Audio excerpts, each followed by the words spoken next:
اللہ تعالیٰ نے بہت فضل اور کرم فرمایا ہے کہ آپ کو علم دین حاصل کرنے کی توفیق عطا فرمائی ہے۔ رسول اکرم صلی اللہ علیہ وسلم کا ارشاد ہے کہ دین کا علم حاصل کرنا مسلمان مرد یا مسلمان عورت مسلمان پر فرض ہے، یعنی اتنا علم حاصل کرنا کہ جس سے فرائض اور واجبات کا پتہ چلے، یہ فرض ہے۔ اس سے زائد کی حیثیت الگ ہے۔ پاکی اور ناپاکی، حلال اور حرام، جائز اور ناجائز، جس سے معلوم ہو اتنا علم حاصل کرنا ضروری ہے۔ اللہ تعالیٰ کا فضل ہے، اللہ نے آپ کو توفیق عطا فرمائی، آپ نے داخلہ لیا، آپ علم دین حاصل کرنے کے لیے آمادہ ہو گئیں۔ یہ اللہ کا خاص کرم ہے، اللہ کا خاص فضل ہے، اللہ کا خاص انعام ہے۔ اللہ تعالیٰ علم نافع عطا فرمائے، علم مفید عطا فرمائے، ایسا علم عطا فرمائے جس سے عمل کی توفیق ہو، ایسا علم عطا فرمائے جس پر شریعت پر عمل کرنے کی توفیق ہو، شریعت سمجھنے کی توفیق ہو، اللہ اور اللہ کا رسول صلی اللہ علیہ وسلم راضی ہو جائے۔ جو شخص علم دین حاصل کرے، اللہ اکبر، اس کے فضائل احادیث میں بہت زیادہ آئے ہیں۔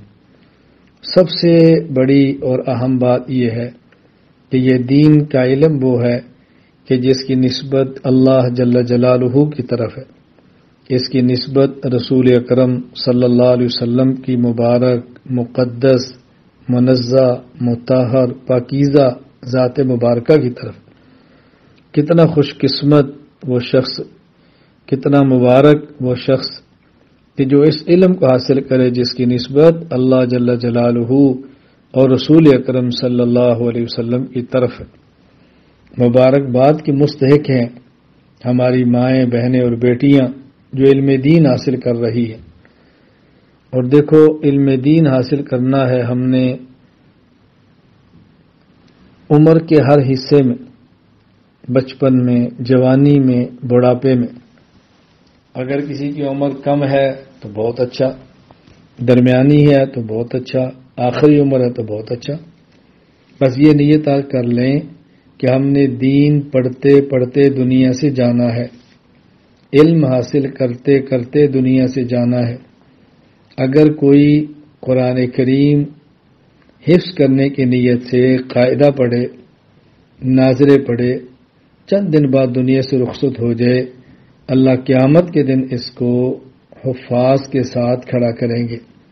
اللہ قیامت کے دن اس کو وہاں کھڑا کریں گے جہاں حفظ قرآن کرنے والی خواتین ہوں گی۔ اگر کوئی علم دین حاصل کرنے کی نیت سے داخلہ لے، علم شروع کرے اور اس کی موت آ جائے،